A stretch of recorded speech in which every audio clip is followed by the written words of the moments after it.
Hello friends, welcome in our channel. बहुत बहुत स्वागत है आपका हमारे चैनल में। मैं हूं आपका दोस्त गोविंद शर्मा। बात कर रहे हैं फंडामेंटल राइट की।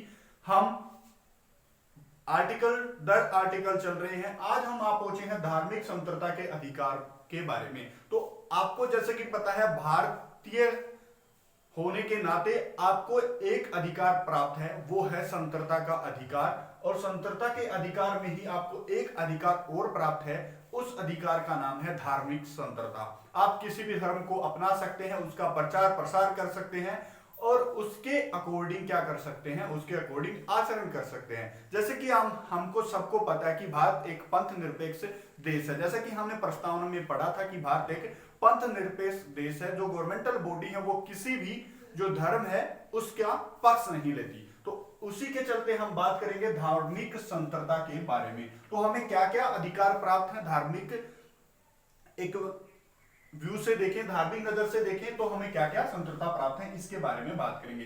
तो जो धार्मिक स्वतंत्रता का अधिकार है वो 25 आर्टिकल से लेकर 38 आर्टिकल तक बनता है। तो भारतीय में आर्टिकल नंबर 24 की अगर मैं बात करूं तो आपको किसी भी धर्म को अपनाने, प्रचार प्रसार करने, उसके आचरण करने और अंतःकरण करने की आजादी है। इसका मतलब क्या है कि आप अगर चाहें तो किसी भी धर्म को अपना सकते हैं। देखो, अगर आप चाहें हिंदू धर्म को अपनाओ, आप अगर चाहें सिख धर्म को अपनाओ, आप चाहें मुस्लिम धर्म को अपनाओ, आप किसी भी धर्म को अपना सकते हैं। पहली बात, आप किसी धर्म को अपना सकते हैं, उसका प्रचार प्रसार कर सकते हैं। इसका मतलब क्या है, उसका प्रचार प्रसार करते हैं।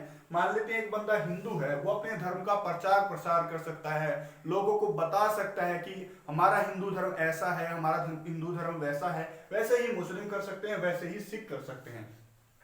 अब आचरण क्या है, आचरण का मतलब क्या है? देखो, अगर मैं हिंदुओं की बात करूं तो हिंदू धर्म में को आचरण होता है, अपना तिलक हम लगाते हैं, पूजा पाठ करते हैं, अपनी मालाएं वगैरह डालते हैं, बहुत सारे कर्मकांड करते हैं, उसके तहत हम आचरण कर लेते हैं। सिख धर्म में भी जैसे कृपाण रखते हैं, क्या कृपाण रखी जाती है। देखो, कृपाण रखी जाती है। आपने देखा होगा, आप कभी यहाँ बाहर गए हो, आपने कोई सिख बंदा देखा हो, उसके यहाँ पर एक छुरी सी टंगी रहती है। छुरी जो रहती है उसको ही कृपाण बोलते हैं। वो कृपाण एक धार्मिक स्वतंत्रता के अधिकार के अंतर्गत ही आती है। अगर आप मेट्रो में चाकू लेके चले जाएं, आपको चाकू ले जाना अनवैलिड कर दिया जाएगा, वहीं रोक दिया जाएगा।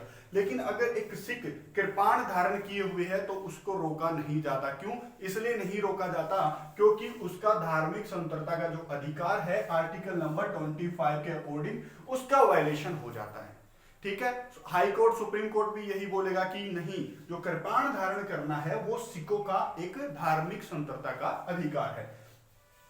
ये सिखों का हो गया। अगर मैं जैनिज्म में देखूं, जैनिज्म में कुछ प्रथाएं, संतारा प्रथा देखने को मिलती है। अब ये संतारा प्रथा क्या है?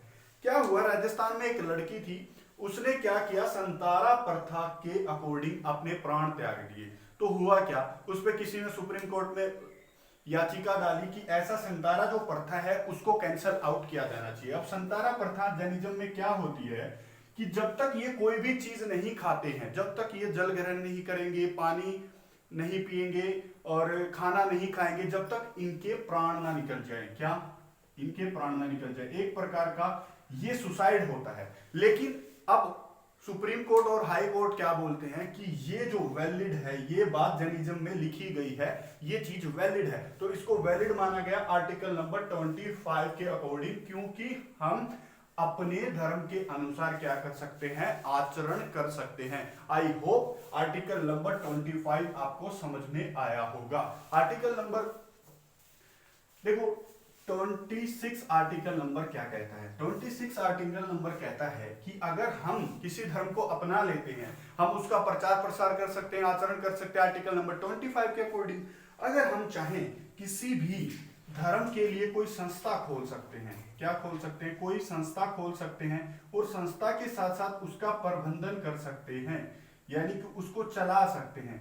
मान लेते हैं अगर आपने देखा हो, देखो अगर आपने देखा हो, बहुत सारे, आप हरिद्वार चले जाइए, वहां पर बहुत सारे मंदिर हैं, बहुत सारे संस्थाएं हैं जो कि हिंदू धर्म से रिलेटेड हैं। मदरसे आपने देखे सिख धर्म से रिलेटेड, गुरुद्वारे आपने देखे जो सिख धर्म से रिलेटेड है। तो हमारा जो संविधान है बोलता है आर्टिकल नंबर 26 से कि हम किसी भी धर्म को अपना सकते हैं, प्रचार प्रसार कर सकते हैं, लेकिन उसके लिए संस्था खोल सकते हैं, उनका प्रबंधन कर सकते हैं, आर्टिकल नंबर 26 के अकॉर्डिंग। अब चलते हैं आर्टिकल नंबर 27 के अकॉर्डिंग। देखो 27 के अकॉर्डिंग अगर हमने बात की 26 की, हम कोई संस्था खोल दें और संस्था खोलने के साथ साथ हम क्या करें, उसमें क्या फाइनेंशियल जो आर्थिक सहायता भी प्रदान होगी। आर्थिक सहायता के लिए क्या लेना पड़ेगा, चंदा लेना पड़ेगा। किससे लेना पड़ेगा, धार्मिक लोगों से चंदा लेना पड़ेगा। अब धार्मिक लोगों से चंदा लेना पड़ेगा, अब गवर्नमेंट को टैक्स भी तो देना पड़ेगा। अब गवर्नमेंट क्या लेगी, इनसे टैक्स लेगी। पर अगर मैं आपको एक बात बता दूं, हमारे देश में किसी भी धार्मिक संस्था के ऊपर कोई टैक्स नहीं लगता, एक नंबर का व्यापार है। अगर आप करना चाहें, गवर्नमेंट कोई टैक्स नहीं लेगी। अगर आप एक धर्म को बढ़ाने के लिए कोई संस्था खोले हो, कोई प्रबंधन आपकी हो, कोई इंस्टीट्यूट खोले हो, तो उस पर कोई टैक्स नहीं लगेगा, आर्टिकल नंबर 27 के अकॉर्डिंग। देखो अगर आर्टिकल नंबर 28 आपको देखना है तो उसके बारे में थोड़ा सा मैं डिस्कस करना चाहूंगा। आर्टिकल नंबर 28, देखो आर्टिकल नंबर 28 क्या कहता है। भारत की अगर प्रस्तावना में आप देखें, भारत एक पंथ निरपेक्ष देश है, यानी कि जो भारतीय गवर्नमेंटल बॉडीज हैं, भारतीय राज्य है, जो स्टेट है, वो क्या मानता है कि भारत एक क्या है, पंथ निरपेक्ष देश है। अब पंथ निरपेक्ष देश तो हो जाए, क्या भारत के जो राज्य है, जो स्टेट है, जो गवर्नमेंट बॉडीज हैं, उनको किसी एक धर्म को प्राथमिकता देने का अधिकार है? तो आप बोलोगे नहीं, ऐसा अधिकार नहीं दिया गया है। भारतीय संविधान में मना किया गया है आर्टिकल 28 में कि गवर्नमेंट बॉडी में धर्म को प्राथमिकता नहीं दी जाएगी। अब धर्म को प्राथमिकता क्या है, अगर हम चाहें किसी भी गवर्नमेंट कॉलेज में, स्कूल में क्या कर दे, किसी एक धर्म के बच्चे तो पढ़ते नहीं, किसी गवर्नमेंट कॉलेज में हिंदू भी पढ़ते हैं, किसी गवर्नमेंट स्कूल में हिंदू मुस्लिम दोनों एक साथ पढ़ते हैं।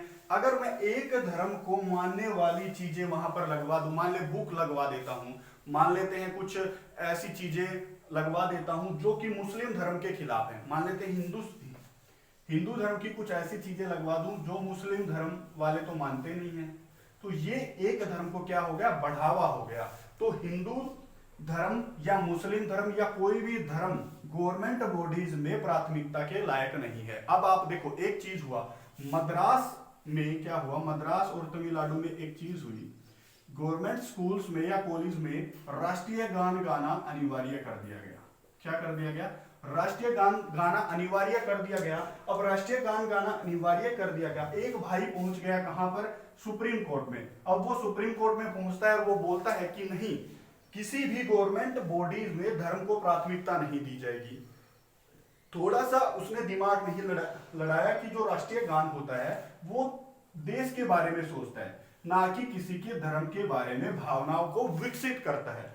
तो राष्ट्रीय गान, सुप्रीम कोर्ट ने बोला नहीं, राष्ट्रीय गान तो क्या है, एक देश के प्रति भावनाओं को दिखाने वाली गीत है या गान है। तो क्या हुआ, ये कैंसिल होगी। अब आर्टिकल नंबर अगर 28 के बारे में अगर आप देखें तो गवर्नमेंट बॉडीज में कोई भी ऐसी चीज लागू नहीं की जाएगी जो किसी एक धर्म से रिलेटेड होगी। आई होप धार्मिक स्वतंत्रता का अधिकार आपको समझ में आया होगा। अगर ये वीडियो अच्छी लगी तो वीडियो को शेयर करें और चैनल को सब्सक्राइब करना ना भूलें। जय हिंद।